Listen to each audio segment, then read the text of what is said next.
Bienvenue dans la Guilde, le podcast qui booste vos compétences en Quality Engineering.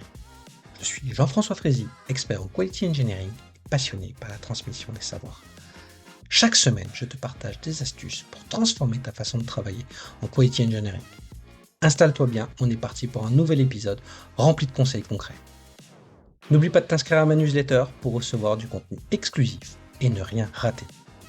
Chaque semaine, je te livre des méthodes actionnables, des outils efficaces et des stratégies sur les meilleures pratiques du moment, avec des formats courts, pratiques et accessibles à tous. Alors abonne-toi maintenant pour ne rien rater. Bonjour et bienvenue dans ce nouvel épisode de la Guilde. Aujourd'hui, on va essayer de discuter et de démonter un peu la problématique de la gestion des jeux de données, qui est vraiment un élément crucial pour le test et encore plus pour les tests automatisés. Pourquoi c'est si critique, cette gestion des jeux de données ou Test Data Management en anglais? C'est l'art de générer, de protéger, de gouverner des données pour qu'elles soient suffisamment réalistes et disponibles pour révéler des vrais bugs. La disponibilité est quelque chose d'important, mais j'y reviendrai par la suite. L'objectif, c'est de pouvoir rejouer les tests tout le temps et de façon quasiment indéfinie sans les avoir cassés à cause de jeux de données qui ne seraient pas disponibles, notamment dans les différentes bases de données qui seront utilisées sur les systèmes under test. Il y a plusieurs points de douleur qui sont assez universels dans cette gestion des jeux de données. La problématique première, c'est la disponibilité. On n'a pas la donnée qu'on veut ou on l'a plus aussi.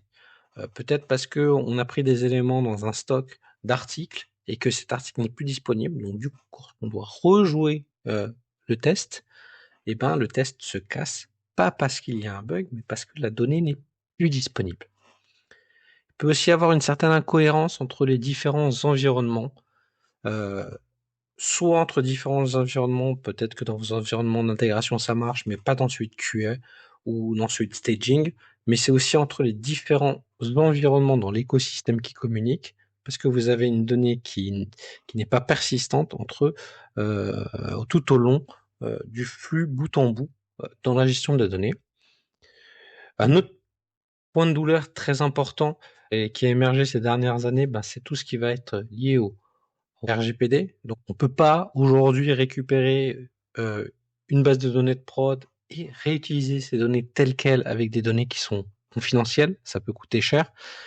Au début de ma carrière, c'est des choses qu'on pouvait faire. Donc moi, je me rappelle encore d'avoir vu en clair des numéros de carte de crédit disponibles, mais j'avais aussi les adresses, les mails des personnes. Donc ça, aujourd'hui, c'est totalement interdit, et tant mieux. Donc il faut avoir quand même passé par une phase d'anonymisation qui peut être plus ou moins longue, plus ou moins complexe à gérer. Il va y avoir aussi de la qualité de la donnée aussi.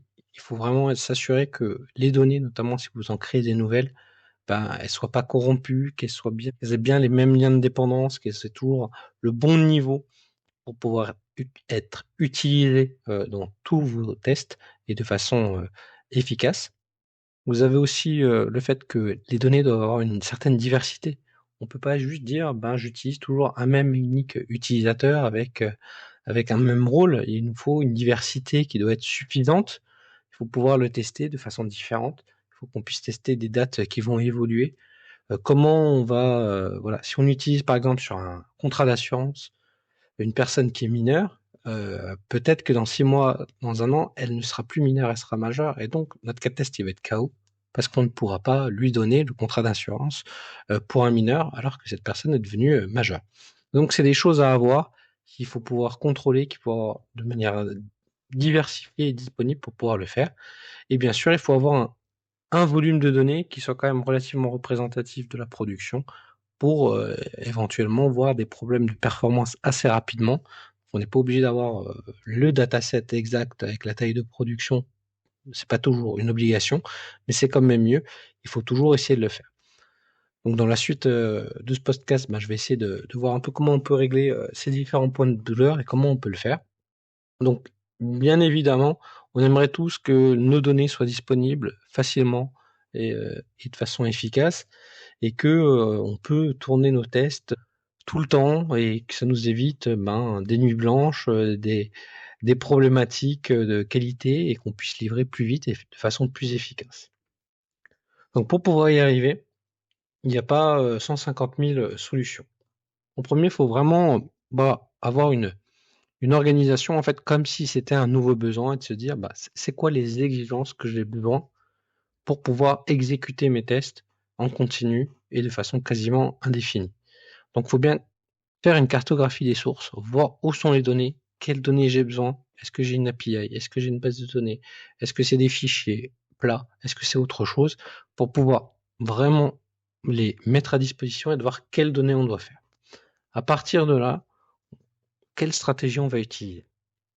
Est-ce qu'aujourd'hui, on est en capacité de se dire, j'ai qu'une seule base de données, donc je suis en capacité de faire un clone de ma base de données, d'anonymiser les données de prod et de prendre peut-être un sous-élément de la prod pour pas avoir une base de données trop grande et de se dire, à intervalles réguliers, tous les mois, tous les 6 mois, tous les 3 mois, ça va dépendre du refresh de vos données pour avoir des données qui soient exploitables et réutilisables de façon efficace, ou on va avoir une stratégie de données un peu plus synthétique, où on va créer nos propres jeux de données pour qu'ils puissent être réutilisables et qu'on puisse vraiment avoir quelque chose de toujours efficace. Donc là-dedans, il y a deux stratégies aussi, c'est j'ai une base de données, j'ai injecté ma base de données, je peux faire un backup restart avant chaque lancement de mes tests, qui soit manuel ou automatisé, pour pouvoir avoir les données à jour. Ou on peut aussi avoir une stratégie qui dit je vais scripter, je vais utiliser différents outillages, qui peut être un outil d'automatisation que vous utilisez au quotidien, pour dire avant chaque test, je remplis ma base de jeux de données, je lance mes tests et à la fin du test, je clean ces informations qu'on n'en a plus besoin. Donc, il y a plein d'outils différents qui peuvent être utilisés, qui sont des outils commerciaux ou des outils open source que vous pouvez utiliser. Et donc, faut vraiment faire attention à ça pour pouvoir le mettre en place. C'est souvent un projet dans le projet de test. Il faut vraiment voir ça comme des fois un acte de développement, tellement la complexité de l'architecture fait que la disponibilité des jeux de données pour pouvoir tester efficacement et notamment pouvoir automatiser de façon industrielle n'est pas si évidente que ça. Donc, il faut vraiment regarder ça avec le plus grande attention pour pouvoir être efficace. Ce qu'il faut avoir en tête, c'est que si vous n'avez pas de jeu de données, vous ne pourrez pas automatiser. Ça, c'est le meilleur moyen de ne pas avoir de ROI quand on va se lancer dans l'automatisation. Et donc, vous allez avoir une problématique de qualité et de vélocité pour pouvoir tester plus rapidement et livrer plus rapidement. Et le risque, c'est d'avoir une qualité perçue qui va être moyenne et qui alors qu'elle devrait être un avantage concurrentiel pour vous, pour votre équipe, et qui va être beaucoup plus efficace. Ce qu'il faut voir, globalement, c'est on est quand même sous le cadre de la conformité, notamment RGPD, donc il faut vraiment avoir de l'anonymisation et faut pas utiliser les emails, les adresses, les informations personnelles. Ça peut coûter très très cher en termes d'amende.